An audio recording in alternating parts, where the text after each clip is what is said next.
buenas tardes. Os damos la bienvenida ya este año con esta primera charla sobre la herencia de las personas con discapacidad. Un tema que siempre nos estáis pidiendo mucho y que, bueno, tras la última reforma, pues hacía bastante tiempo que no tocábamos este tema y hemos vuelto a proponerlo. Contamos con nuestro notario de cabecera, ¿no? Juan Pino, que nunca tampoco nos dice que no y con el que siempre contamos. De todo es conocido, es notario de Málaga, forma parte también de la Fundación Aequitas y yo no le he pedido ni siquiera un currículum ni breve, aunque sea. Así que sin más pasamos a dar paso al ponente para su intervención. Le damos las gracias. Sabemos que no solamente hay compañeros, sino miembros de asociaciones de personas con discapacidad, a los que bueno, nos alegramos de que también podáis estar aquí con nosotros y trataremos de ir mejorando en cuanto a las instalaciones y accesibilidad, que ya me ha dicho Alfredo, me ha regañado, ¿no? Y me ha dicho en todo lo que tenemos que ir cambiando o me lo vais diciendo. Así que esperamos que os sea de interés, como siempre lo será, por la calidad del ponente. Sin más, le paso la palabra a Juan. Gracias. Muchas gracias a todos por venir y trataré de que pueda responder a la expectativa, la exposición y la charla de hoy. Bien, como bien has comentado, yo pertenezco a la Fundación Aequitas, que es la fundación del Consejo General del Notariado. Soy el delegado en España, en Málaga, del Consejo General del Notariado de España. La idea de la Fundación Aequitas es una formación más jurídica de colaboración, que el tema de presentarla aquí, que tú ya la conoces, pero es por si en un momento dado alguien quiere obtener algún tipo de ayuda o de colaboración en publicación especializada en la materia, pues la Fundación Aequitas seguro que estará encantada de poder realizar cualquier apoyo a la labor que se pueda prestar, que luego ellos lo prestan en Madrid a través de sus correspondientes comisiones legislativas y de apoyo de consultas que se hacen para las elaboraciones de este tipo de leyes y normativas. Otra cosa es que hagan caso, pero por lo menos las propuestas y las consultas se hacen. Y yo, por supuesto, me ofrezco dentro del despacho mío en la Alameda de Colón, como de mi propia persona, y la colaboración a través vuestra de cualquier cosa que necesitéis para tratar de aportar luz, que tú decías antes del currículum. La verdad es que con la ley nueva que tenemos de 8/21, el currículum no es necesario, porque ha pasado tan poco tiempo que todavía no tenemos una jurisprudencia que podamos basarnos en ella, de aplicación práctica y con un corto recorrido de tiempo. Pero sí es suficiente para que podamos establecer algún análisis en la tarde de hoy, que seguro que entre vosotros y yo pues, nos vamos a ayudar mutuamente para el desarrollo que tengamos que hacer en nuestros respectivos despachos. El título escogido es de herencia con personas con discapacidad. Nos vamos, en mi opinión, dividir en dos partes. Por un lado, lo que nos afecta a la herencia de lo que ha supuesto de novedad la Ley 8/21 y lo que supone la capacidad para suceder una vez abierta la herencia. En la herencia nos encontramos con las legítimas, que es la novedad que ha introducido la Ley 8/21, que aplica, por tanto, tanto a la sucesión testada como a la intestada. La primera novedad que establece la ley y que la he visto utilizar muy poquito en este periodo de tiempo que lleva en vigor es el derecho de habitación a la persona con discapacidad. Desde siempre en los despachos, me imagino que vuestros y nuestros de los notarios, la preocupación que tenían siempre los padres era, por favor, que nadie vaya a echar a mi hijo de la casa. Que mi hijo siempre tenga un techo, que tiene una discapacidad, o el padre si lo tiene, que no se le vaya a dejar fuera. Y eso la ley ha sido sensible a esa demanda que había popular para establecerlo por atribución legal. Ahora no solamente se establece la posibilidad de que sea el testador el que disponga en testamento de ese derecho de habitación sobre el domicilio habitual con el que ha estado conviviendo con el causante, sino aunque el testador no lo diga, la ley lo atribuye por ministerio de ley. De manera que ahora, tanto sucesión testada como intestada, ex lege va a tener la persona con discapacidad ese derecho a continuar viviendo en la casa. Ya tiene garantizado un techo. Eso se atribuye como un legado legal.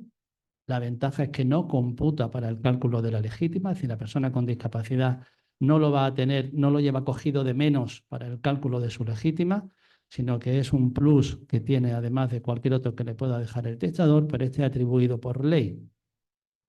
Y además se establece para todo legitimario, no solamente para el hijo con discapacidad, sino también se establece para el cónyuge o se establece para el padre o para la madre. Los 3 legitimarios que pueden haber en la sucesión van a tener derecho de habitación garantizado por ley. La única peculiaridad que a mí me sorprende de las disposiciones establecidas por la ley es que nos establece el 822 cuando lo necesite. Esa frase que ya deja la subjetividad, la atribución de ese derecho legal, es la única que puede llegar con el tiempo a dar algún tipo de problema. El justificar una necesidad para atribuir ese derecho legal.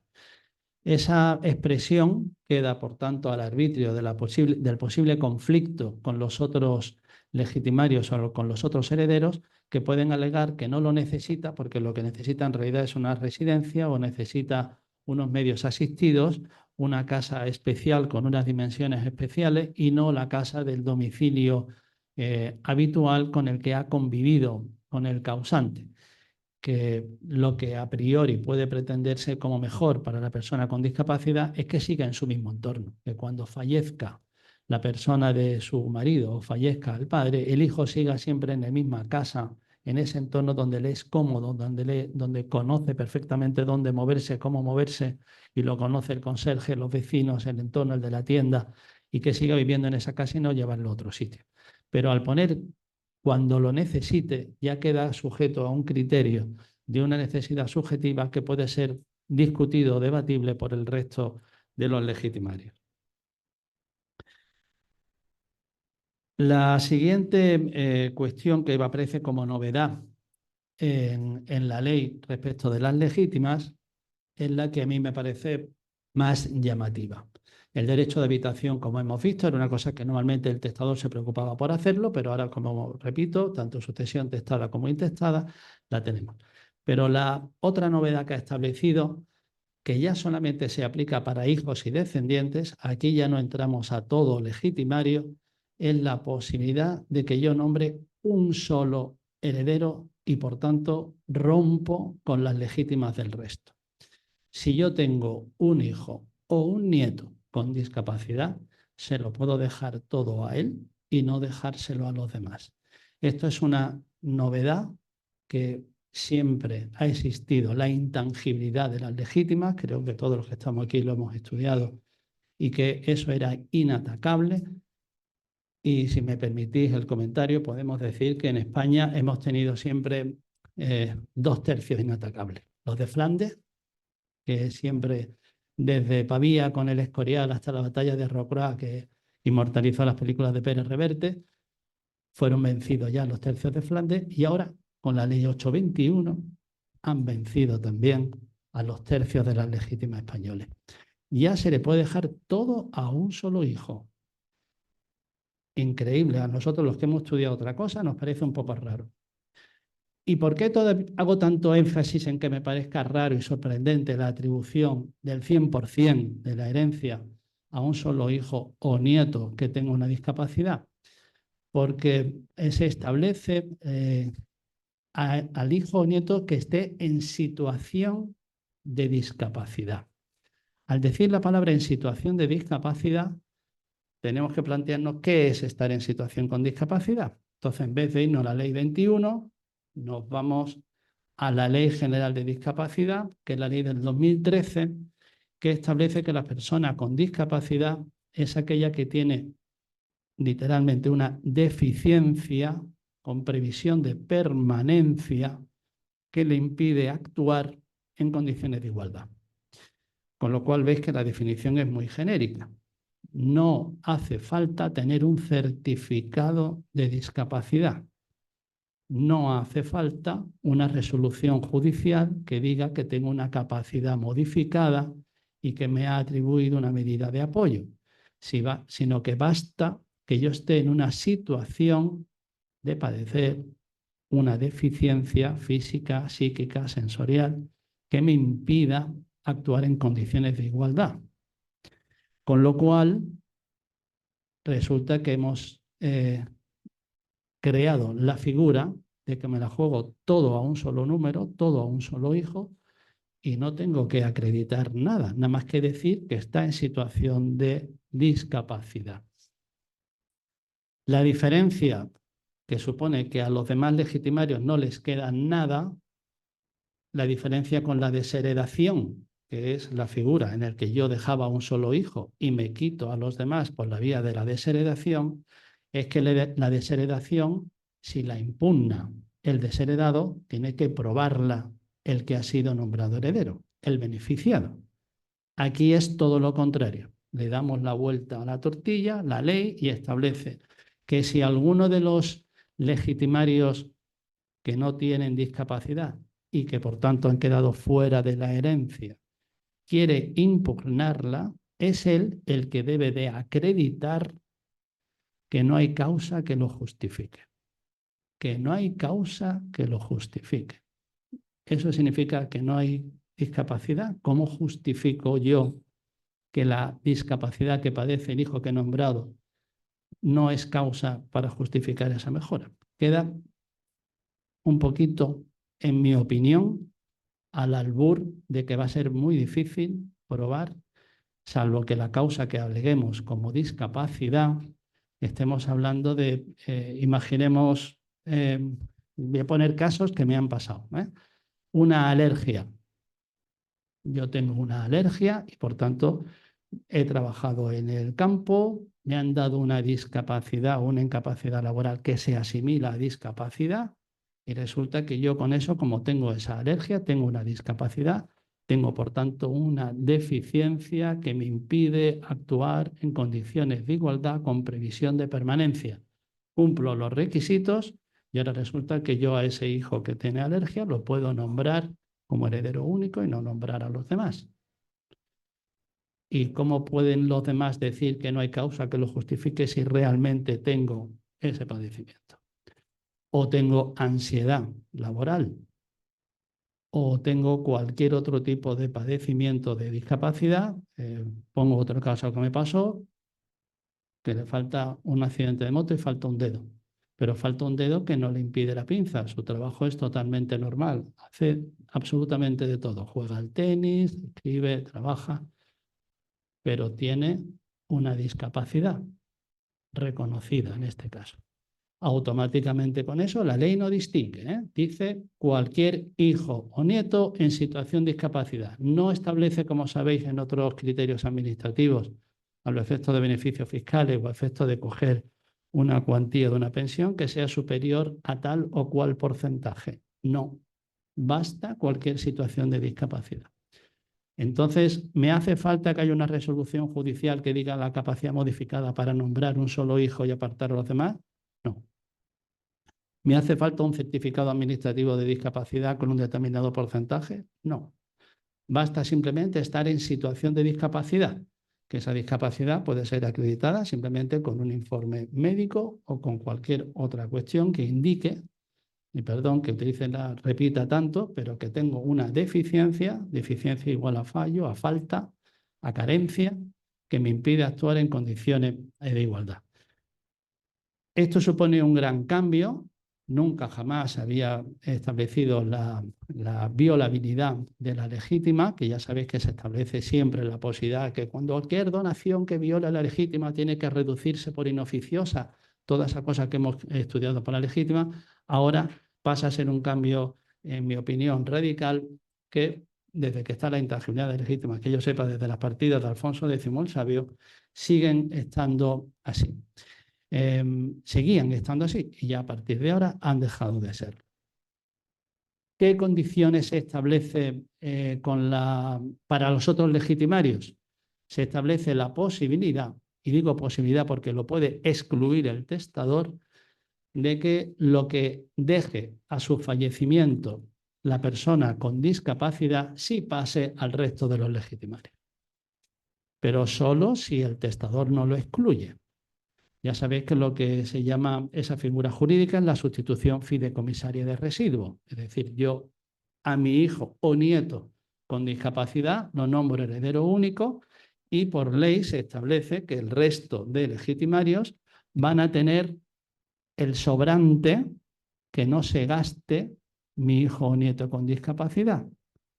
La única limitación es que no lo regale, que no haga donaciones, que no haga actos gratuitos y que no disponga de ellos mortis causa.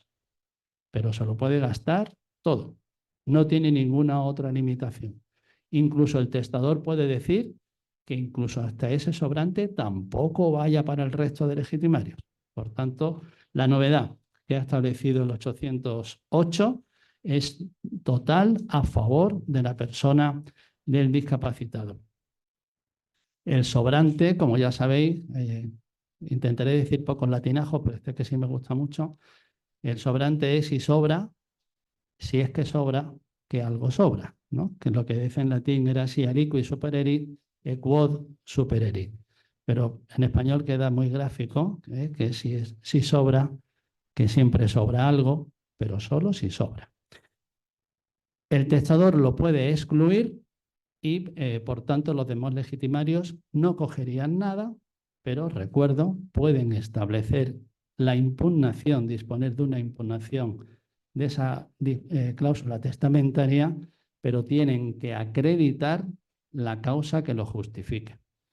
Eso está puesto al final del párrafo del 808 y, por tanto, cabe también la duda, pero insisto, no tenemos jurisprudencia interpretativa, o por lo menos yo no la he encontrado, de si esa impugnación de causa que justifique es causa que justifique la disposición de eliminar el sobrante o de eliminar la disposición de todo para un solo hijo. En mi opinión, creo que es para eliminar solamente lo del sobrante. Es decir, la causa que lo justifique, si yo demuestro que tiene una situación de discapacidad, no hay nada que alegar. Porque ya veremos cómo luego, o cuando hemos dicho el derecho de habitación, sí habla de necesidad, sí dice cuando lo necesite. Pero aquí no habla de necesidad, habla simplemente de situación de discapacidad.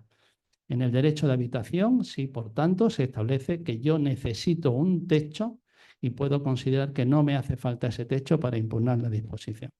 Pero en este caso no, solamente basta situación de discapacidad y mi libre autonomía de la voluntad dispuesta en el testamento notarial para nombrar a un solo hijo o nieto como heredero único y los demás cogen el sobrante, incluso también puedo eliminarlo del sobrante.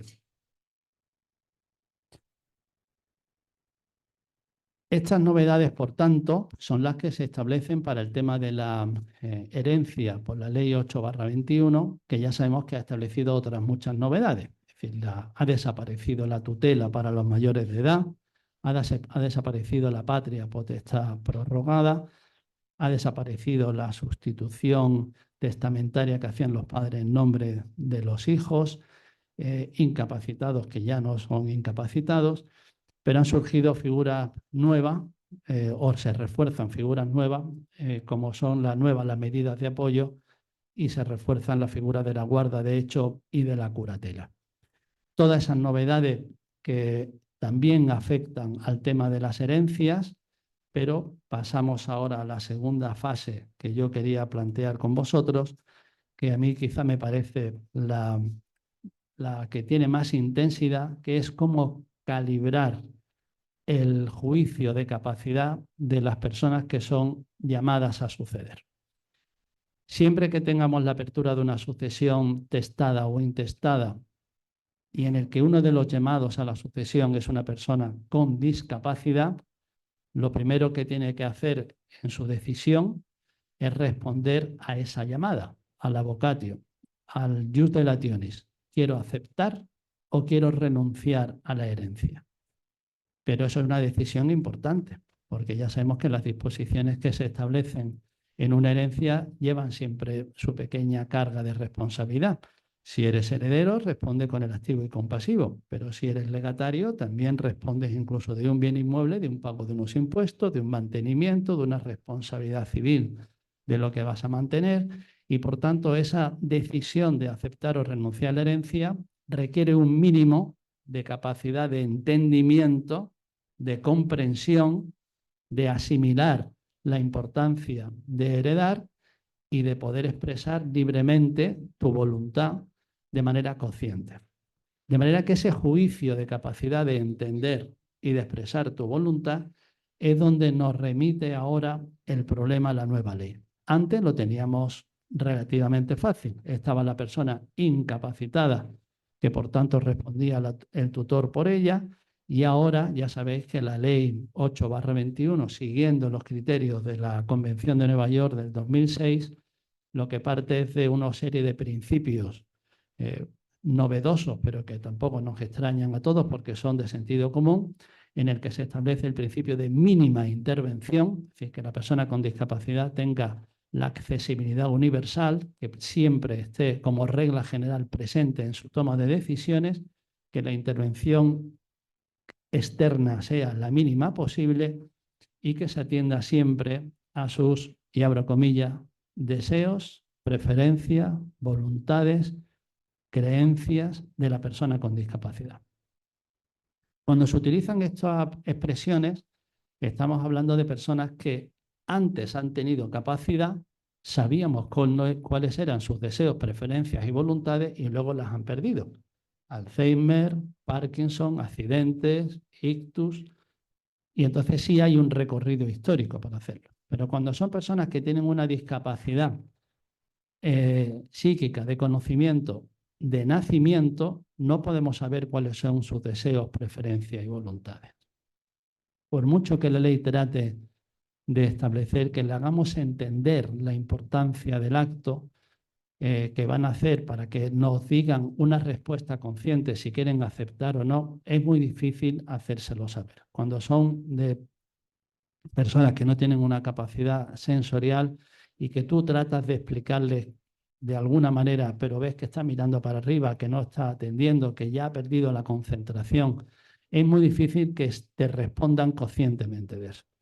Entonces tenemos que acudir los operadores jurídicos a otros dos principios que también establece la ley, que son los principios de protección al discapacitado, principio de proporcionalidad y principio de seguridad. ¿Qué es lo más seguro para la persona que va a aceptar la herencia con discapacidad? Que es que reciba en proporción lo que justamente le pertenece y que sea lo que más le conviene. Son principios que se establecen en el preámbulo, no se repiten tantas veces en la ley como los deseos, preferencias y voluntades, porque quizá la ley ha pensado más en la persona que tenía capacidad y luego la ha perdido, pero que son también muy importantes a la hora de calibrar si la persona que va a acceder a una herencia tiene capacidad para entender lo que va a hacer y si realmente nos va a responder de manera consciente. Ya sabéis que los notarios, después de establecer en las escrituras públicas protocolo o fecha de la fehaciencia del documento, lo siguiente que hacemos es el juicio de identidad y lo segundo, el juicio de capacidad. Lo que en toda escritura veréis que tienen, a mi juicio, los otorgantes capacidad para otorgar la presente escritura. Capacidad para otorgar la presente escritura. No es una capacidad general, puede ser que no tenga capacidad para otra cosa, pero sí capacidad para otorgar esa escritura que se va a otorgar. Para hacer esa valoración, si tenemos previamente de esa persona con discapacidad una resolución judicial que le ha modificado su capacidad y ha establecido cuáles son los límites de capacidad de esa persona, entonces lo tenemos fácil. Nos vamos a la resolución judicial y lo tenemos.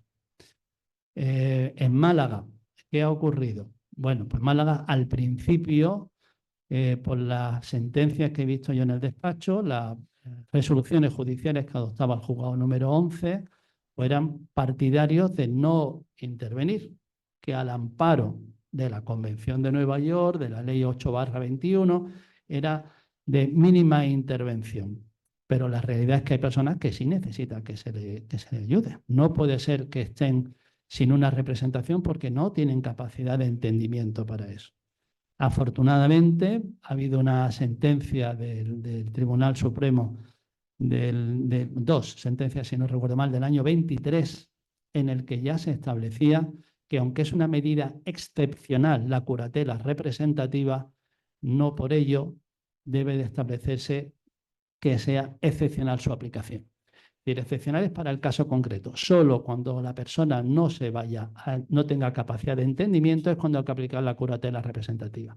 Pero cuando la discapacidad psíquica es severa, no busque usted más y busque una curatela representativa, que haya una persona que represente a la persona discapacitada en todas las fases de su vida que tenga que actuar.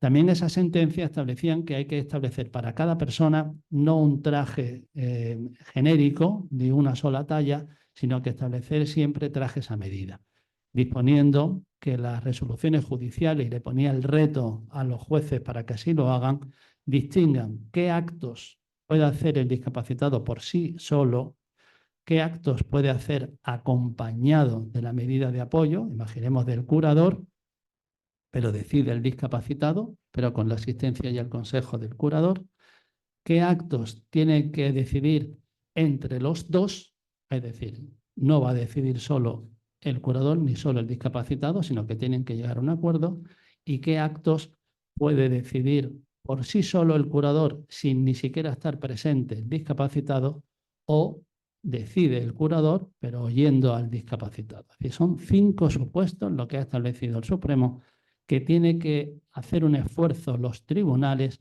para calibrar en cada caso la circunstancia a la que tiene que estar sujeta la intervención del curador. Es realmente muy difícil, es realmente una labor ímproba la que tiene que hacer para cada caso los tribunales. Yo todavía no he visto ninguna resolución que establezca los 5 casos correspondientes, ninguna, pero dejo que ese es el reto que ha puesto el Tribunal Supremo a los juzgados de instancia, y que no establezcan trajes de una sola talla para todos los discapacitados, sino trajes a medida. Es decir, una medida de apoyo para cada caso, y en cada caso una medida de apoyo distinta, que no sean siempre las mismas para todo el mundo. Evidentemente, discapacitados severos que no tengan capacidad de entendimiento, curatela representativa. ¿Qué ocurre? Pues cuando nos encontremos con una herencia, no solamente tenemos que utilizar el derecho de aceptar o renunciar a una herencia, sino que luego, una vez que la hemos aceptado, tenemos que establecer la partición. Y la partición hay que formar un inventario, un avalúo y unos lotes de adjudicación. Con lo cual se trata de una labor todavía más difícil. Primero teníamos que decidir si queremos heredar o no, y ahora encima tenemos que establecer unas declaraciones que incluso son complicadas para cualquiera, mucho más para quien tenga una situación de discapacidad. Pero también es verdad que acudir para cualquier actuación de herencia como regla general a los juzgados es lo que la ley no quiere. Lo que la ley trata no solamente es de descargar un poco las medidas judiciales, evitar demoras, evitar costes, pero además tratar de que la persona con discapacidad intervenga con una medida de apoyo y que no sea siempre acudir al juzgado, sobre todo, y recuerdo los principios de antes, si la actuación a realizar se mantiene en los principios de proporcionalidad, principio de seguridad para el discapacitado y principio de protección de su patrimonio y de sus intereses. Por tanto, en cada caso nos vamos a ver abocados a tener que adoptar unas decisiones distintas, según cómo esté de circunstancias de entendimiento el discapacitado y cómo sea de compleja la herencia.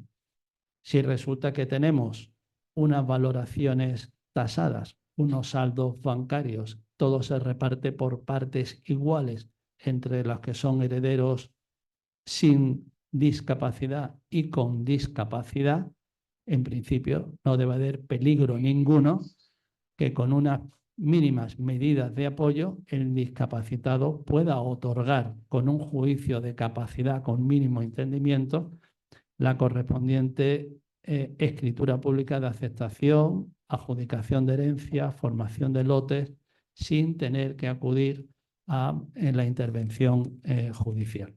Pero en la medida que aparezca algún tipo de especialidad o que haya alguna de las partes que se pretenda hacer un cambio de lotes, ahí ya interviene una complejidad que habrá que valorar en cada caso. A veces puede ser para proteger al discapacitado. Si queremos darle al discapacitado una solución de atribución económica, para no darle una atribución de empresa o una atribución de adjudicación en su lote de bienes inmobiliarios, sino que le damos dinero, pues puede venir mejor para su gestión, pero no sé si ya él va a tener capacidad de entender y decidir qué es lo que es mejor para él. Y en ese caso la ley, ya sabéis que no admite duda. Si estamos dentro de una situación de partición de herencia que no están claros esos principios, hay que acudir a una representación judicial. Persona con discapacidad, necesitaríamos entonces que el juez diga hasta dónde llega la curatela para el apoyo correspondiente, y si interviene un curador o un guardador de hechos, hay que acudir a la aprobación judicial, no a la previa autorización judicial, pero sí a la aprobación judicial posterior.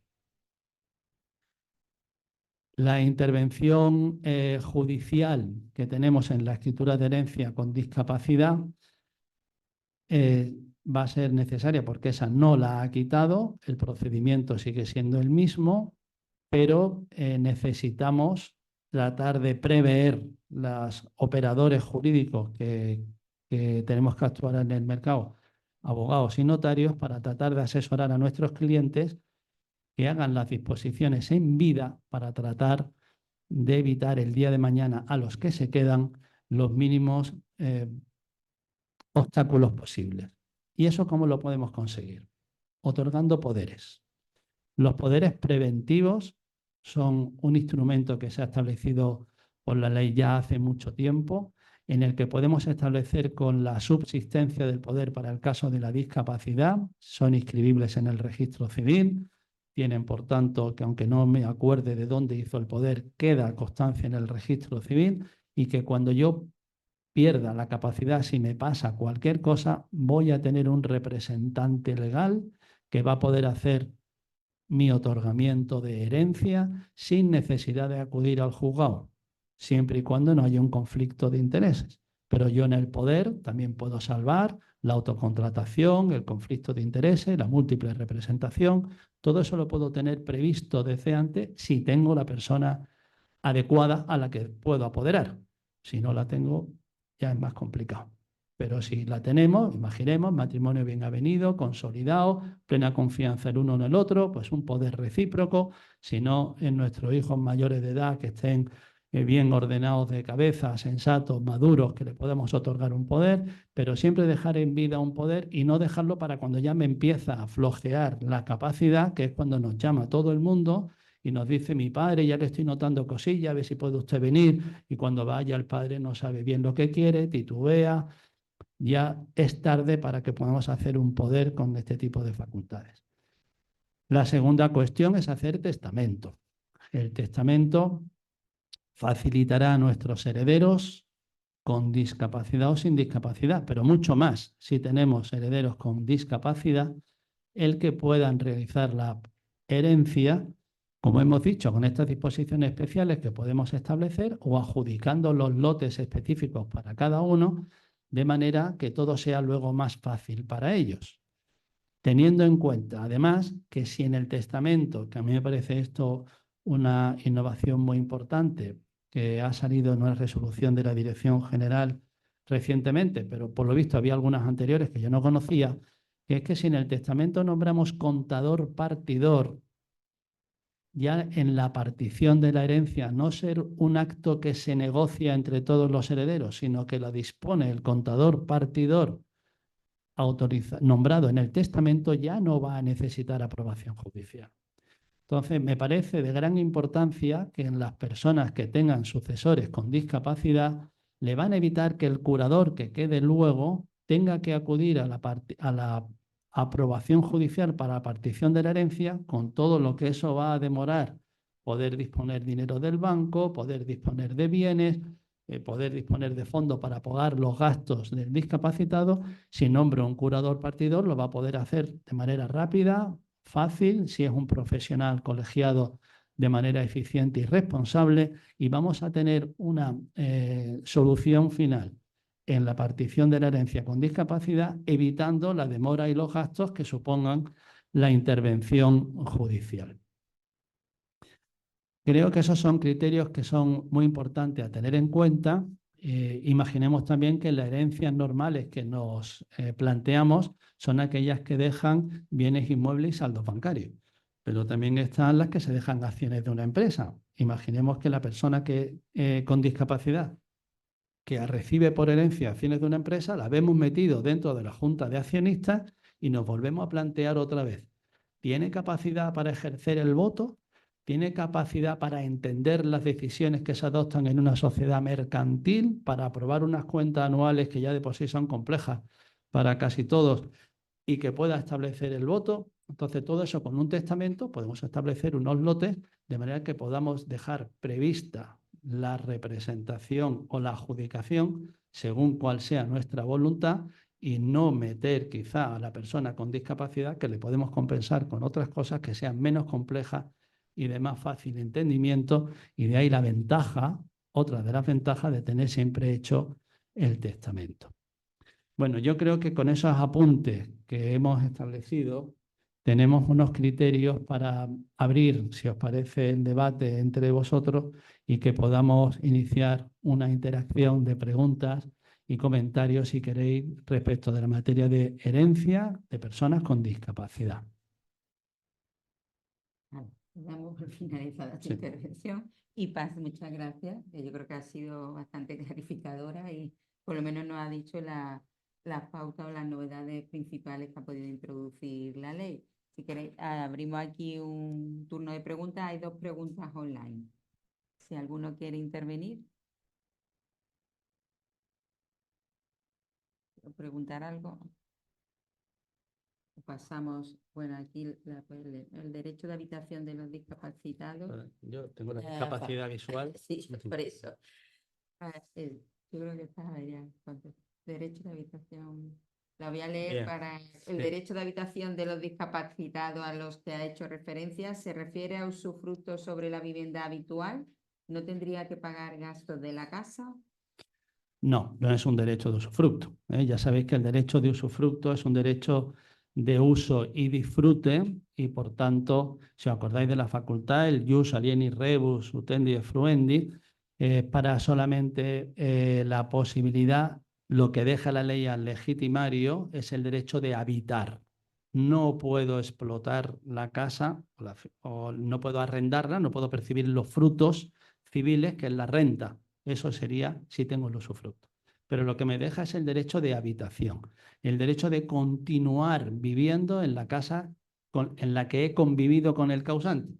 Es un requisito el de la convivencia.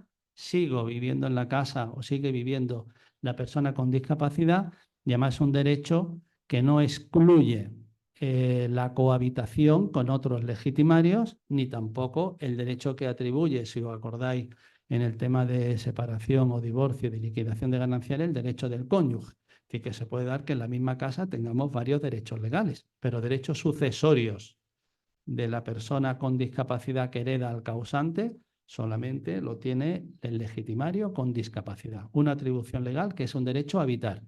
No se puede transmitir, es intransmisible, es un derecho personalísimo y, por tanto, eso también lo diferencia del derecho de usufructo, que sí es transmisible, aunque se termina con el fallecimiento del usufructuario, que ahí sí coinciden los dos, son derechos vitalicios. La otra parte que preguntaba el mismo era si eso tiene que ser objeto de liquidación fiscal o de valoración. Tendría que pagar los gastos de la casa. Primero tiene que hacer una valoración del derecho de habitación. El derecho de habitación fiscalmente tiene ya su criterio de valoración, igual que el usufructo tiene la regla de 89 menos la edad del usufructuario a la hora de establecer su valoración. Igual tiene establecido el criterio del derecho de habitación, que es un poquito menos. No recuerdo mal, era un 10% menos del derecho, de lo que salga el derecho del usufructo según su edad. Hay que valorarlo en la herencia. Ese legitimario con discapacidad tiene que decir si lo acepta o lo renuncia. Volvemos otra vez a la capacidad. Sí, es un derecho que te atribuye la ley, es un legado legal, pero tú puedes renunciarlo. ¿Por qué? Porque en un momento dado, con tu medida de apoyo correspondiente o tu capacidad suficiente para heredar, tú no quieres seguir viviendo en esa casa, porque a lo mejor estás mejor en casa de tu hermano o estás mejor en una residencia y ese derecho lo puedes renunciar. Lógicamente, a la hora de establecer un juicio de capacidad para renunciar un derecho, la parte del notario, que ya sabéis que a la fuerza de la renuncia tiene que hacerse por el 1006 del Código Civil en documento público, el notario siempre se pone alerta. ¿Cómo voy a renunciar a un derecho de una persona con discapacidad? Ahí sí el notario va a pedir explicaciones, justificaciones de por qué voy a admitir una persona a que un derecho que le atribuye la ley lo voy a renunciar. Pero es verdad que se puede justificar y acreditar y a veces puede ser necesario que renuncie a ese derecho de habitar porque no es lo más conveniente vivir solo. Imaginemos en una casa grande donde han fallecido tus padres y ahora a ver, lo más conveniente es que se vaya a otro sitio y esa casa genere fondos para poder pagar los gastos que origina el mantenimiento de la persona con discapacidad. Pero sí hay que valorarlo, si lo acepto hay que valorarlo, y si el derecho de habitación paga los gastos, igual que el usufructo, pero con un descuento del menos 10%, la misma regla fiscal. Insisto, tenemos muy poco recorrido, no hay jurisprudencia, esto se irá viendo con los tiempos, pero el espíritu de la ley es que la persona que esté viviendo, que vaya a utilizar el derecho de habitación en la casa, como mucho, pague su parte proporcional de lo que están cohabitando en la vivienda. No le vamos a atribuir a la persona con discapacidad que tiene menos recursos a priori de lo que puede tener una persona con capacidad que se puede buscar sus recursos y encima le vamos a imputar gastos para un derecho básico que es el de habitación en la casa. Pero la jurisprudencia lo era diciendo. Una segunda pregunta. Dice, buenas tardes. En el caso de una sucesión intestada y en el caso de que uno de los herederos tenga una discapacidad, ¿también se aplican estas reglas? Sí, todas. La única regla que no se aplica porque requiere una manifestación expresa del testador es la de dejarle todo a un solo heredero, que es hijo o descendiente, eso es. Ya sabéis que como es el 808, es la legítima de hijos o descendientes y nietos. Si yo tengo un nieto con discapacidad, a ese se lo puedo dejar todo y a los hijos nada.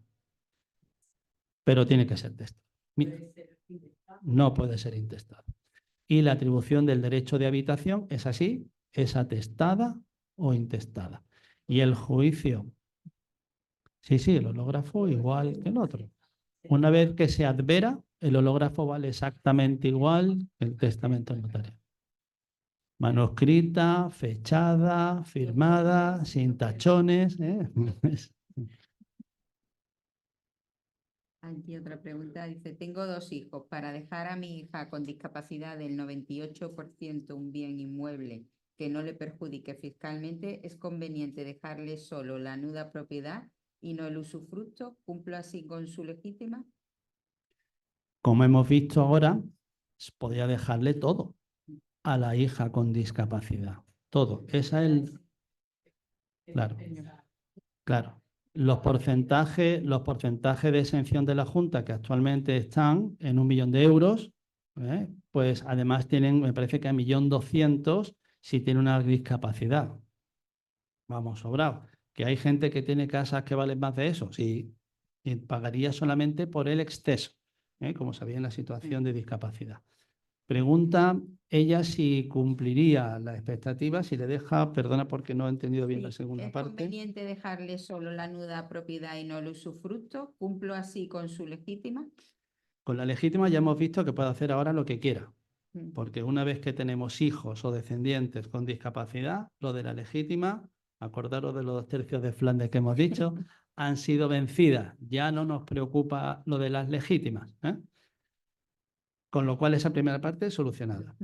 La palabra que se dice es conveniente dejarle la nuda propiedad y el usufructo al otro. Ahí entra la palabra conveniencia o no, depende de cada caso. Normalmente tenemos siempre los padres el criterio de establecer a los hijos con discapacidad, dejarle lo máximo. Pero a mí particularmente en la conveniencia, insisto, depende de cada caso, creo que a lo que hay que dejarle lo máximo, y algunos que hay aquí me había escuchado esta frase que le hemos hablado en los despachos, que hay que cuidar al cuidador. Y por tanto, yo establecería que teniendo la persona con discapacidad, teniendo sus recursos mínimos cubiertos y sobre todo teniendo cariño, a quien hay que dejarle más masa patrimonial para que sea fuerte económicamente y que además esté incentivado en cuidar a la persona con discapacidad, es al cuidador. Ella plantea el caso de una hija con una alta discapacidad severa, Sí, creo que de un 90 y pico %, y ¿qué va a necesitar esa hija con discapacidad? Va a necesitar a alguien que la cuide. Y el que la va a cuidar tiene que tener fondos para ella y para cuidar a la hermana. Si dejamos la propiedad a la persona del discapacitado, con una discapacidad severa, como hemos visto ahí, va a estar sujeto siempre cualquier actuación patrimonial a la autorización judicial, a la aprobación judicial, al informe del Ministerio Fiscal, a tasaciones periciales. Vamos a tener que estar siempre con una demora en cualquier trámite patrimonial económico, que no sé si es lo más conveniente que ella pregunta, pero para eso tenemos que estar seguros de que la otra persona, el otro hijo, que es la que le vamos a dejar, realmente tiene la sensibilidad y la predisposición para cuidar a su hermana con discapacidad. Desde luego, si ahora mismo son menores, si son pequeñitos, si el arbolito luego se puede torcer, yo ahora mismo no lo haría. Pero hay que hacer, como insisto, hay que ponernos el testamento de hoy, puede ser que no me valga para mis circunstancias de mañana. Igual que el cinturón que tengo hoy no era el mismo boquetito que utilizaba hace unos años y mañana si he hecho barriguita, pues tengo que hacerme otro botoncito. Tenemos que ir adaptando nuestros trajes a nuestras circunstancias. Tenemos que adaptar nuestros testamentos a nuestras circunstancias y a la de las circunstancias donde vivimos. En caso de desheredación, si entre los herederos hay acuerdo de inaplicar esa desheredación, ¿los impuestos serían los mismos o podría considerar donación? Y en caso de ser incapacidad, ¿no habría que acudir a la aprobación judicial si existe contador partidor, aunque exista desheredación? Bien, la desheredación nada tiene que ver con lo que el motivo de hoy. Yo he planteado la desheredación para que veamos la diferencia en, que quizás lo he confundido, pero la diferencia que hay en la carga de la prueba. Cuando yo quiero nombrar solamente a una persona como heredero y quiero eliminar al resto de los legitimarios, la única opción que tengo si no hay discapacitados es la desheredación con causa de las establecidas en el Código Civil. Causa que además tiene que probar el beneficiado. Mientras que ahora, si yo nombro a un solo hijo con discapacidad beneficiado, el que quiera impugnar que no hay causa que lo justifique, tiene que ser el perjudicado. No lo tiene que probar el discapacitado, lo tiene que probar el otro. Pero las causas de desheredación, ahí no se ha tocado nada, siguen siendo las mismas que antes. Y luego planteaba, perdona, una última pregunta. Y en caso de ser incapacidad, ¿no habría que acudir a la aprobación judicial? Bueno, me imagino que se referirá a personas con discapacidad. Pero, si existe contador partidor, aunque exista desheredación. Bueno, Sí. no entiendo muy bien, pero en todo caso, con contador partidor no hace falta la aprobación judicial. He querido transmitir eso porque, insisto, aunque la resolución esta creo que era de 12 de julio del año pasado, del 24, que decía que era doctrina reiterada, yo la verdad es que la desconocía, pero a mí me ha parecido sorprendente, otra ventaja más, que el establecimiento de un contador partidor en el testamento impida haga que no sea necesario acudir a la aprobación judicial. Y por tanto, esto fue un criterio que se hizo por un notario, el registrador lo echó para atrás, el notario recurre y ha ganado, digamos que en este caso el notario, porque la Dirección General ha dicho que sí es inscribible la partición realizada por el contador partidor sin necesidad de contar con los demás legitimarios, solamente la citación, pero no su consentimiento ni su necesidad de aprobación, ni aprobación judicial.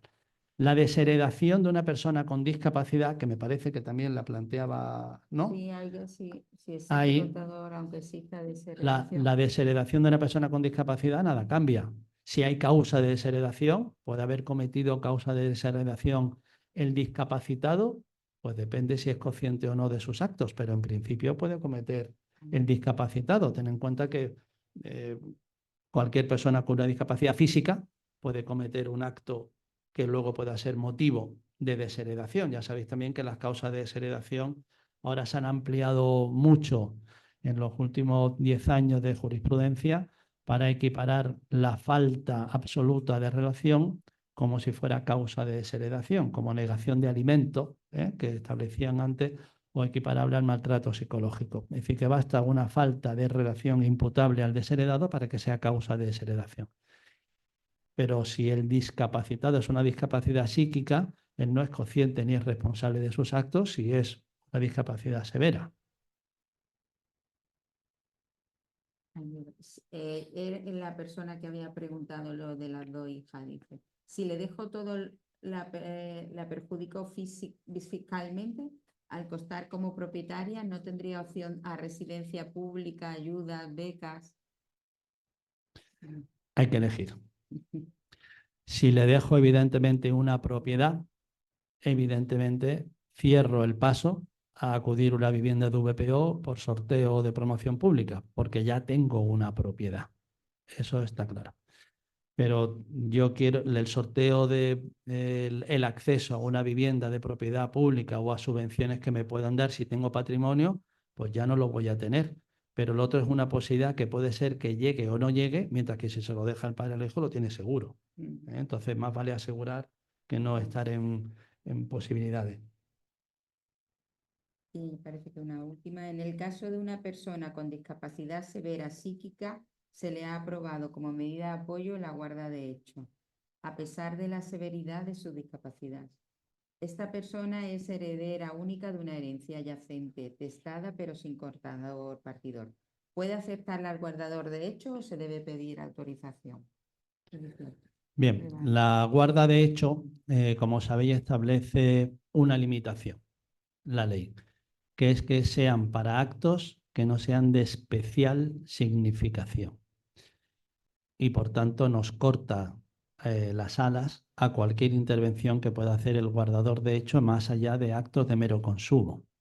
Para cualquier acto como es la importancia de una guarda de hecho, que ya ha establecido una resolución judicial, una falta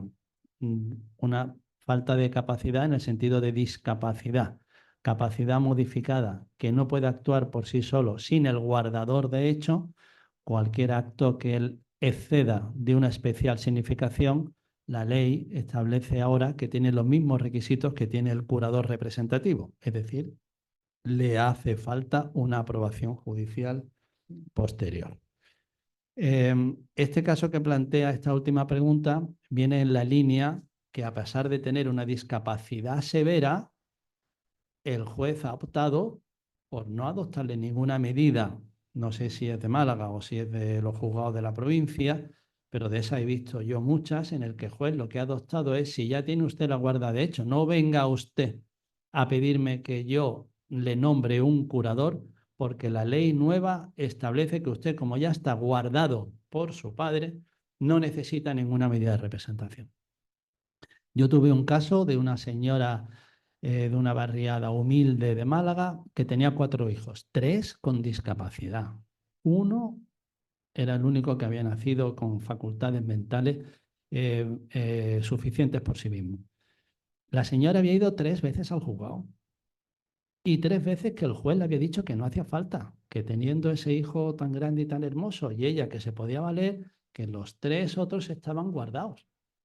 Y no le mandó ninguna medida, pero es que además no dictó una resolución judicial de constitución de guarda de hecho, porque iba la señora al banco y el banco le decía que no le podía dar la disposición de los bienes de ellos 3 porque no tenía ninguna representación legal.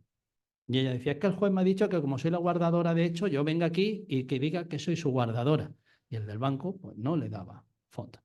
Tuvo que gastarse el dinero en una notaría, venir a que le hiciéramos un documento de guarda de hecho, para que con ese documento pueda ir la señora y decir que hasta el límite de especial significación, a ver el banco cuál entiende dónde está el límite que no exceda de una especial significación, le pueda permitir a la señora disponer de los fondos de la pensión que están cobrando sus hijos en su cuenta y poder atender sus gastos.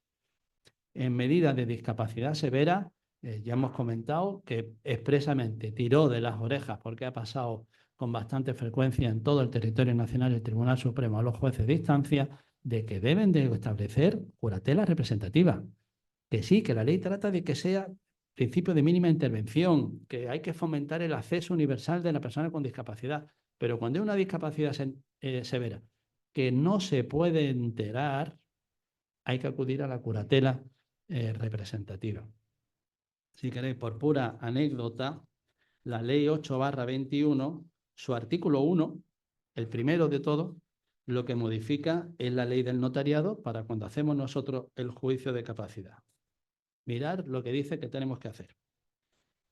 El notario tiene que utilizar los apoyos, instrumentos y ajustes razonables que resulten precisos, sistemas aumentativos, alternativos, braille, lectura fácil, pictogramas, dispositivos multimedia de fácil acceso, intérprete, apoyo de comunicación oral, lenguaje de signos, lenguaje dactilológico, sistema de comunicación táctil y otros dispositivos que permitan la comunicación. Pues, qué difícil. Pero es que cuando hay una persona, estamos hablando de que un sistema aumentativo tiene poca visión. Yo le puedo poner la escritura a letra 18.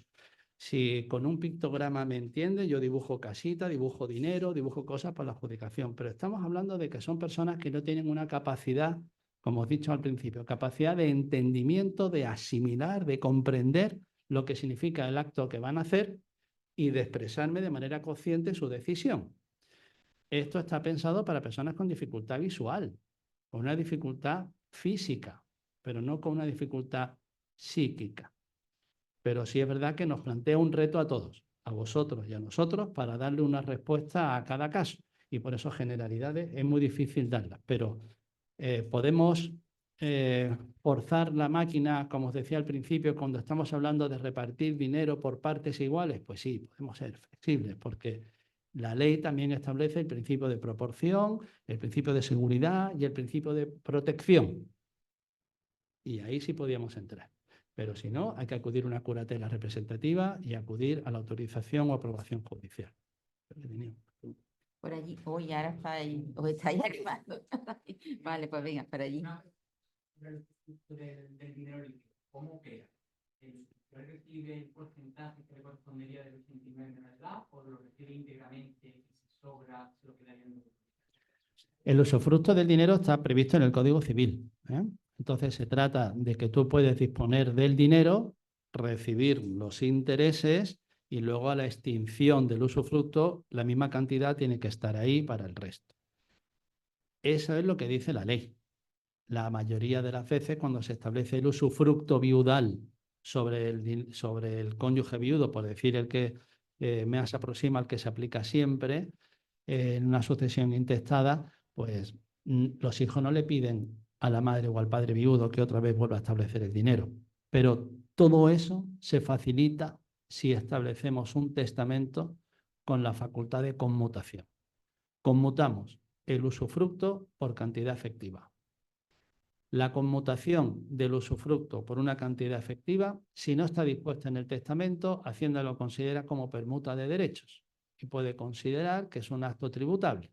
De ahí la ventaja de establecer un testamento, que son todos los notarios que establecemos siempre al cónyuge viudo, para que elija el usufructo universal o vitalicio, el usufructo parcial, el usufructo vital y que pueda conmutar esos derechos por otros bienes.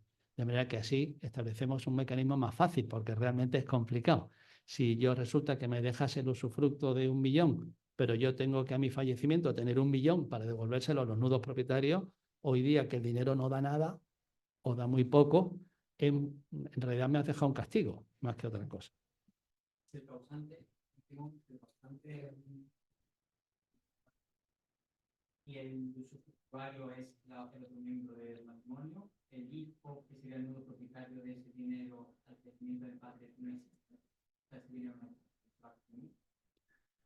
no debe. Ya sabéis que lo que se establece, perdón por el latinajo otra vez, la definición de usufructo, el derecho de usar y disfrutar de las cosas, el ius alienis utendi et fruendi, y termina diciendo salva rerum substantia. hay que mantener la sustancia de las cosas. Tiene el deber de conservar el bien usufructuado. Yo heredo una finca en usufructo y lo que tengo es que explotarla, percibir la renta, pero la finca no me la puedo segregar, transmitir, cortar. Lo mismo con el dinero. El dinero, si lo recibo en usufructo una cantidad, tengo que mantener ese dinero. Si me lo he gastado, he incumplido mi labor de usufructo. Yo, como nudo propietario, también tengo la vigilancia de que la cosa de la que soy titular de ese 1.000.000 de euros, pero no lo puedo tocar, porque los intereses son para mi madre, pero ella no debe de tocarlo tampoco. Ella debe de percibir los beneficios del dinero, pero no hacerlo. Dicho esto, en la mayoría de los casos no se hace. El cónyuge gasta, consume y los hijos no se lo piden. Pero viniendo a malas, sí. Y además no deja de ser una deuda de herencia, que si coincide que los herederos son los mismos que los del padre, al final es un derecho, una obligación que tiene y la asume como negativo, ¿entiendes? Sí, pero digamos que puedo... No sé que se haya beneficiado a otro de los herederos y tenga derecho a reintegrarse de esa cantidad, ¿no? Pero Sí. si no, iría a partir igual, al final matemáticas. El final iría al mismo sitio, pero ya viniendo en unas relaciones complicadas, en algo que ha habido que se han roto unas relaciones ordenadas, pues ya sí. Ya a partir de ahí cambia todo.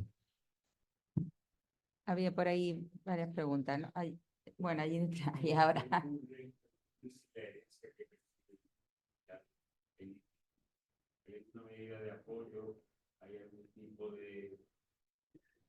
Si es litigiosa es que no hay acuerdo entre las partes a la hora de formar los lotes. Evidentemente, como hemos dicho antes, la partición de la herencia, primera decisión, quiero aceptar o renunciar, partimos de que he aceptado y ahora tenemos la formación de los lotes. La formación de los lotes tiene que ser igualitaria, pero podemos realizar adjudicaciones. Si yo considero que los bienes inmuebles, digo que vale lo mismo lo que se lleva el discapacitado que lo que me llevo yo, pero la realidad no es esa, no va a haber notario que una persona con discapacidad eso lo acepte, porque esa persona que tiene una capacidad limitada tiene que estar debidamente representada.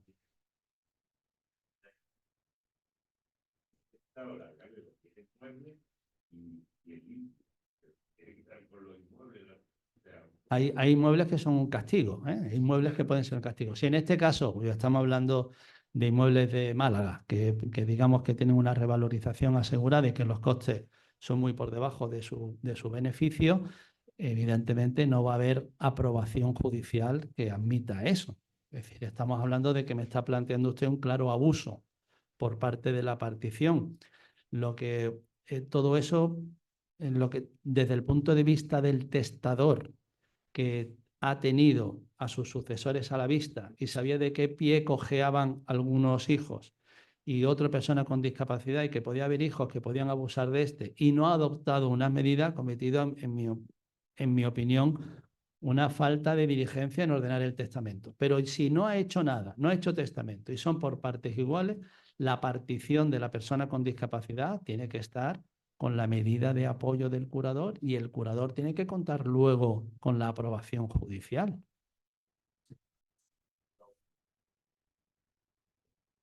Claro, tiene que ir toda la aprobación judicial, hay que presentarle los inmuebles tasados, informe del Ministerio Fiscal de por qué se ha hecho. Es decir, el juez no decide la aprobación judicial con un documento que se le da, tiene que tener una solicitud de aprobación judicial, pero los bienes inmuebles que no tienen un valor concreto, sino que es un criterio subjetivo, tiene que tener una tasación pericial que los tenga y un reparto de lotes igualitarios que el fiscal le da su opinión al juez. Aquí, vamos, tengo procesalistas delante que saben de todo esto más que yo, pero el fiscal es el que le dice al juez su opinión. Y en un informe negativo del Ministerio Fiscal, el juez no va a dar su aprobación. Pero teóricamente creo que es difícil que engañen. El problema es cuando la persona se nos escapa que tiene discapacidad, que viene a la notaría alguien normal, tengo delante a 5 personas, dicen que es su acuerdo, todos me dicen con la cabeza y yo creo que todos están de acuerdo en los lotes que han hecho. Si no hay un signo aparente de discapacidad, si nadie me dice que esa persona está con discapacidad, ¿nos pueden engañar a todos? Sí, nos pueden engañar. Porque si no hay un signo aparente de discapacidad, en una formación de lote podemos caer en la trampa. Sí. Por eso hay que ser muy cautelosos y tratar de que cuando hay formación de lotes que no son desiguales, pues tenemos todos, no te digo como aquí, de hacer pictogramas y poner aumento de letra, sino de tratar de comunicarnos con los herederos cuyo lote nos parece raro que se lo ha adjudicado, a ver si en la conversación denotamos que se está enterando de lo que está firmando o no. Incluso hacerlo pasar por separado. Separado de los hermanos, separado de los primos. Ver si realmente en la conversación que tengo con él, yo creo que sí sale a la luz, si esa persona realmente tiene una capacidad de entendimiento o está mirando para la puerta, ve que alguien le diga por qué no se está enterando de lo que yo le estoy preguntando. Pero sí requiere un esfuerzo por parte de todos nosotros. En el caso de las notarías, de los oficiales primero y luego del notario. En el juzgado es otra cosa. Por eso se pone siempre ese filtro final. Una aprobación judicial, eso es, que tiene que intervenir con tasaciones periciales en el caso de los inmuebles, si son joyas, pues con tasaciones periciales de un gemólogo, si son empresas con una auditoría y un balance, y el informe del Ministerio Fiscal con todos esos datos que le dice al juez su opinión. El juez resuelve. Por aquí había un punto. Estamos hablando de la pareja, el matrimonio, no del ellos capacitados. También esta ley de refuerzo. El derecho de habitación, sí. El derecho de habitación, eso es. Lo que no puede dejársele al cónyuge es como único heredero, porque la atribución de dejarle todo, nada más que lo ha puesto el 808, que habla de hijos y descendientes. Entonces, solamente se le puede hacer a favor de la línea recta descendiente. Al cónyuge se le puede dejar el derecho de habitación. Derecho de habitación, que hay otro legítimo. Si no hay hijos, el ascendiente, si sobrevive, también es legitimario.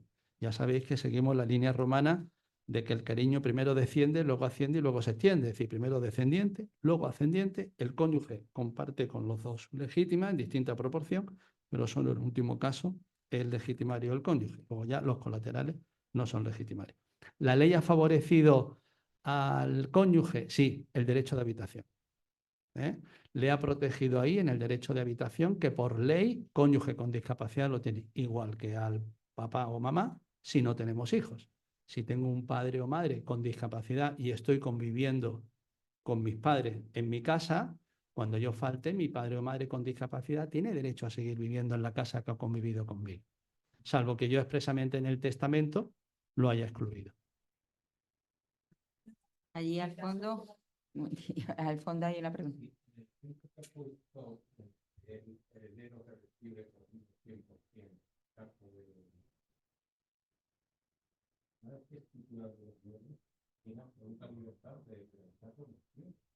Donaciones no.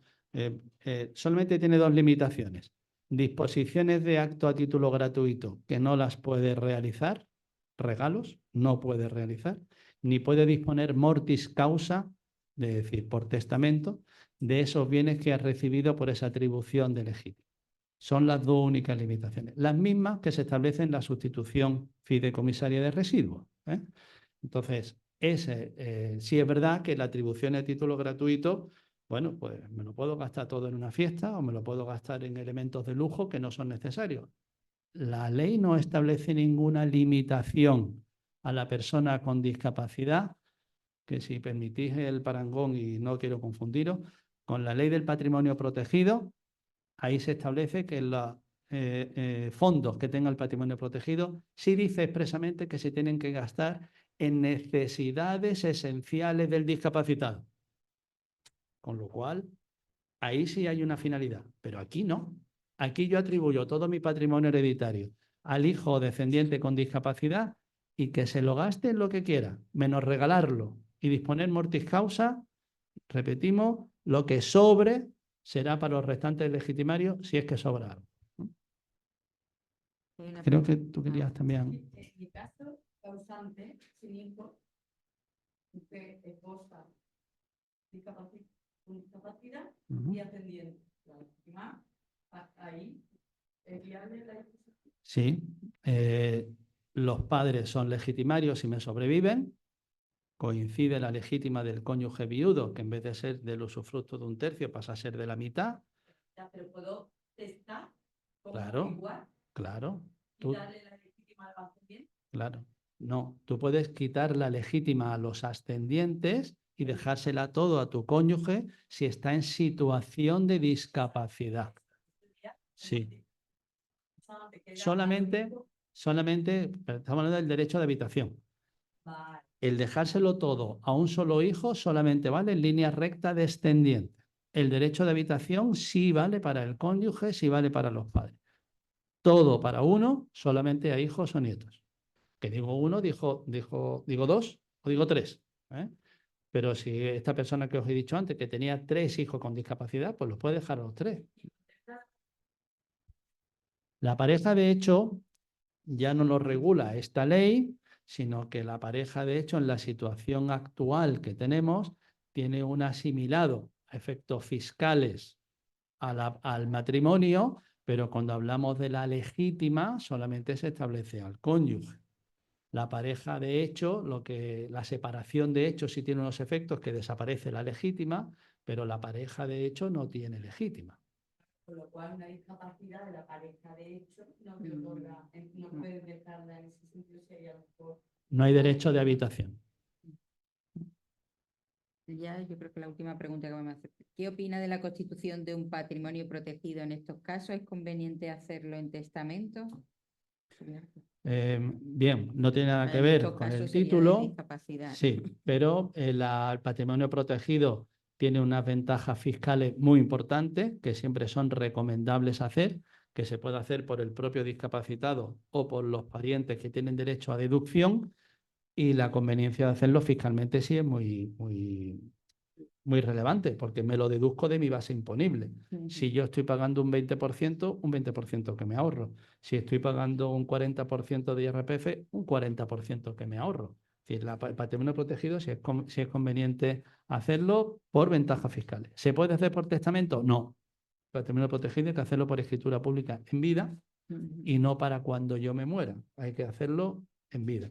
Y en el que lo que yo disponga por vía de herencia es una sucesión hereditaria que tiene una trazabilidad, y el patrimonio protegido es lo que yo en vida le doy a la persona discapacitada. Bueno, pues vamos a dar ya por concluida. ¿Hay alguna pregunta más? ¿Cómo se constituye un patrimonio? Hay que acudir al notario, formalizar una constitución de patrimonio protegido en el que hay que hacer una aportación mínima, designar quiénes van a ser los administradores de ese patrimonio protegido, decir que esa persona, ahí sí hay que justificar que tiene una discapacidad reconocida, porque ahí sí que tenemos que tener un porcentaje, tener en cuenta que el patrimonio protegido, como he dicho antes, su virtualidad fundamental es la ventaja fiscal y por tanto es administrativo, y ahí sí interviene un certificado administrativo que reconozca la situación de discapacidad, que es base para el patrimonio protegido. Le aportas al notario el certificado de discapacidad, quién va a ser el administrador de ese patrimonio protegido, que dependiendo de la discapacidad que tenga la persona de ese patrimonio protegido, si es física, pues el mismo puede ser su administrador de ese patrimonio protegido. Pero si es psíquica, hay que nombrar a alguien que lo administre y un sustituto. Y se pueden establecer unas reglas de administración, y se pueden establecer unas reglas de qué va a pasar cuando fallezca el discapacitado, del dinero que sobre, para dónde va a ir. Todo eso se puede regular en la escritura de constitución del patrimonio protegido, se declara en Hacienda, se declara al Ministerio Fiscal, el fiscal de discapacitado, en este caso de Málaga, y se inscribe en el registro civil. Esas son las fases que hay que hacer. Claro, el ideal es tener una cuenta bancaria donde va a estar ese patrimonio protegido separada de las cuentas del resto de cuentas donde tenga el discapacitado su pensión o otros ingresos que tenga, porque como eso beneficia fiscalmente, en cualquier momento nos pueden pedir cuentas tanto Hacienda del Estado como el fiscal de discapacitado. Entonces siempre hay que tener los ingresos separados en esa cuenta y los gastos acreditados, ¿eh? No pagos que se hacen en mano, pues no son gastos justificables y puede ser que yo esté utilizando el dinero del patrimonio protegido para fines míos particulares o para fines de otros hijos. Y eso es lo que se trata de evitar y ahí sí establece lo de necesidades esenciales, ¿no? Ya la última, ¿no? A ver si te doy rápido. Yo no venía con esto estudiado, ¿no? Me ha interesado muchísimo la presentación. Gracias. Tenía que saber más. Si tengo familia discapacitada, hay que dar más a conocer esto a la gente. Es muy importante. Si hay dos discapacitados, por lo que me parece ver, la ley no tiene en cuenta que el Estado obliga todo a este y todos mis demás hijos discapacitados se quedan sin nada. Sería un fallo garrafal. O sea, una cosa es favorecer a uno, pero que la ley favorezca que se perjudique a otro, sea mal con los discapacitados. Así, ¿no? Es un lapsus que la ley no va a tener en cuenta. Sí. En el caso de los hijos y descendientes, si yo tengo 3 hijos discapacitados, puedo cometer digamos, iba a decir la irresponsabilidad, pero me permite la ley la decisión de mi voluntad de dejárselo todo a un hijo discapacitado y dice, y los demás legitimarios no reciben nada y tienen el sobrante. Es verdad. La ley establece esta disposición solamente a hijos o descendientes porque parte de la presunción de que los padres o los abuelos no van a ser tan arbitrarios, pero claro, a ver los hilos, como las meigas, ¿no? Son una parte que realmente es interesante y ambiciosa y cuando hace muchas cosas, algo falla. Que acabo de decir, que yo creo que es. En ese sentido, no sé si sigue siendo algo que está por arreglar. Algo muy importante que yo creo que has dicho es, en una familia, gente aparentemente capaz,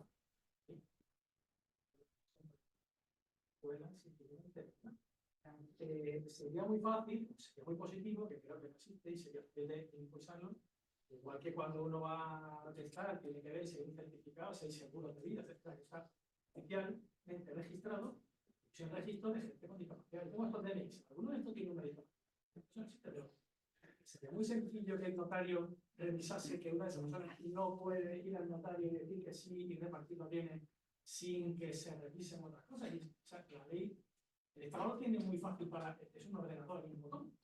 Pero como la ley parte de que toda persona, acordáis lo que he dicho al principio, mínima intervención, accesibilidad universal y potenciar la participación del discapaz en toda clase de actos, esos registros ahora como que están mal vistos.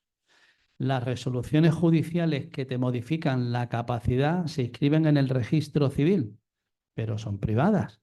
Con lo cual, yo no, cuando voy a hacer una escritura, tendría que estar pidiendo certificado de registro civil de todo el mundo, de no más de semanas de antelación, para que me justifiquen que esa persona no está en situación de discapacidad.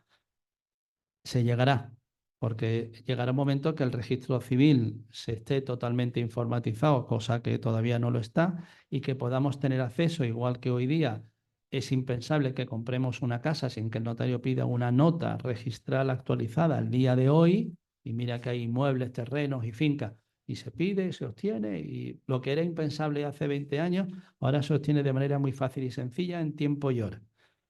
Pues igual pasará también con las personas. Igual que pedimos de la finca que no estén embargadas, pues pedir de las fincas que tengan capacidad o que no tengan discapacidad. Ten en cuenta que por demagogia política, el único asesoramiento obligado que se establece para otorgar una escritura pública es el de un préstamo hipotecario. No un préstamo solo. Yo puedo pedir un préstamo de 1 millón de euros si no me obligan a hacer un test de comprensión, una ficha de información estandarizada, un asesoramiento personal y directo con el notario a solas en un acta firmada delante del notario y protocolizada, gratis. Eso solamente pasa con los préstamos hipotecarios. ¿Por qué? Por el stop de desahucios, en las plataformas antibancos, etc. Aunque el préstamo sea de 30.000 euros. Y en cambio, para aceptar una herencia de 1 millón, nadie obliga a esa persona a que tenga un asesoramiento, ¿eh? Entonces, hay que tener mucho cuidado, sí. Venga. De hecho, fallecido que no es familiar directo, fallecido escritor, hermanos, de hermanas, de discapacitados, de gran discapacidad, el guardador de hecho puede acudir al notario y realizar algunas gestiones antes de que en un testimonio notarial para hacer esas gestiones. ¿Qué dice? Sí, el guardador de hecho, demostrando que es el guardador de hecho, está censado, justifica, trae testigos, trae toda esa documentación acreditativa de lo que tú has dicho y puede establecer un documento de formalización de una guarda de hecho para hacer actos que no sean de especial significación.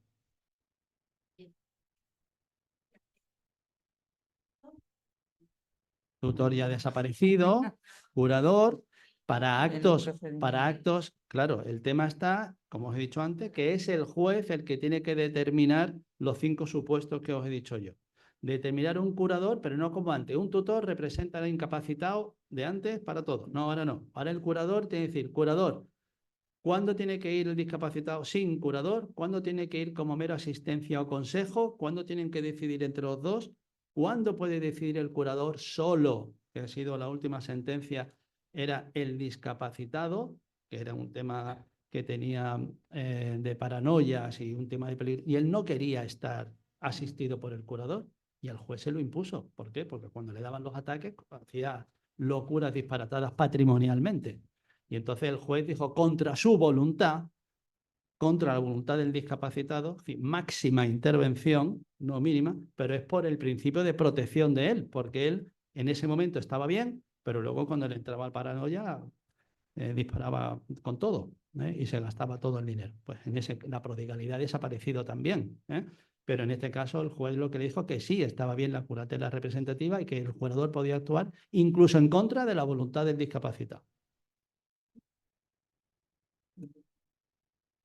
La sentencia esta última es de primavera del 24, pero si me queréis que concrete, que yo no he querido ir con datos, fecha, literalidad de artículos para no aburrir, sobre todo a las 5 de la tarde, que es una hora muy mala, juanpino@notariado.org, me escribí y yo encantado os contesto con los datos concretos que necesitéis. ¿Vale?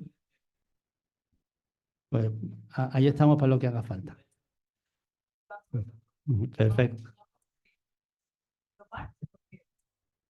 Tiene que haberse gastado varias veces el dinero así para que le digan que ya sí puede, ¿no? Es decir, volvemos otra vez a que no se solucione. Por no haber hecho bien los deberes en primera instancia. Pero sí es un problema para cada persona que necesita esa protección. Sí, Que sí. al final la persona con Sí. necesidad. Es decir, si tú esta paranoia te has gastado parte de tu patrimonio, a la segunda te has gastado otra parte y a la tercera ya pide asistencia y ya te dice que sí. Tener en cuenta además, y con esto, salvo que queráis preguntar algo, concluimos, que creo que tienes que abandonar, que las resoluciones judiciales que se hayan adoptado después del 3 de septiembre del 21 tienen una fecha de revisión de 3 años, que ya han pasado, 22, 23 y 24. Con lo cual, la que se haya dictado conforme a la nueva ley, ya hay que revisarlas. Pero además, los 100.000 casos que había antes de la ley del 21 no se ha llegado ni a la tercera parte de su revisión. Con lo cual, la tarea que queda en los juzgados es enorme. De ahí que los jueces dicen, tú guarda de hecho. Guarda de hecho. No. Es que el Tribunal Supremo y la ley te están diciendo que tienes que hacer una sentencia ad hoc, un traje específico para las medidas de esta persona. No me vayas a la generalidad. Pero claro, partimos de la utopía de un funcionamiento correcto, sistemático y ordenado de la Administración de Justicia a tiempo. Pero va a ser muy difícil. Ojalá.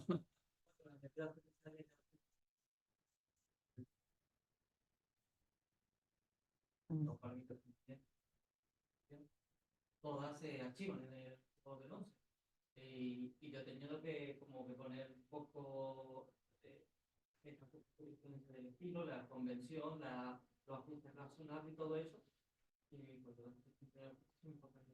Hemos conseguido que se la primera vez que se está en una anterior, porque siempre lo mandan a prevención, un apoderamiento a prevención. Y yo, también los gastos, que económico, todo que tenía que hacer una ajuste razonable, también se llama de los ajustes razonables de la prevención, de la que y creo que la primera que dicen ahí lo de los Sí.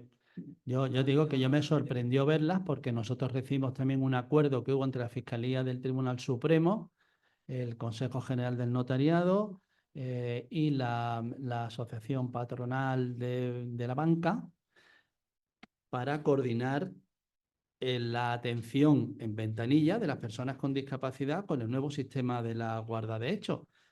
Y lo que se trataba de establecer para cada caso, pero mire usted, no, señor, su señoría, no quítese usted la responsabilidad que tiene de hacer. Es verdad que está saturado de trabajo, es verdad, pero hay que actuar, ¿eh? Y cada caso es un mundo. Y lo que no se puede aplicar es café para todos porque estamos cometiendo luego una desproporción, una injusticia importante.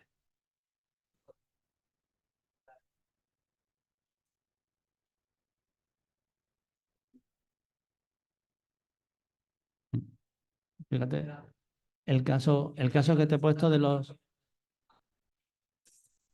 Yo sé que ha cambiado, ¿eh? Me consta que las resoluciones que veía en el 22, primer semestre del 23 y que me llegan al despacho, que claro, yo te veo las que me traéis vosotros, pero ya ha cambiado. Ya no es todo, no hace falta hacer nada, tiene usted una guarda de hecho, usted no tiene por qué venir a hacer más ni hacer ninguna cosa, ya no, ya está cambiando, ¿eh? Y espero que siguiendo esa línea que a lo mejor has abierto tú, se pueda hacer unos resultados más favorables. Pues, me parece estupendo. Hay que lucharlo. Todo esto a favor de una poder la prevención y en la mía que yo ya lo que iba a repetir, que me lo tomo lo razonable con un artículo 14 me la han admitido, que de hecho cuando me llegó la carta qué raro, llamaba a un padre de compañía del 11 y digo, me han admitido. Por eso me lo hablo, de verdad, está tramitando.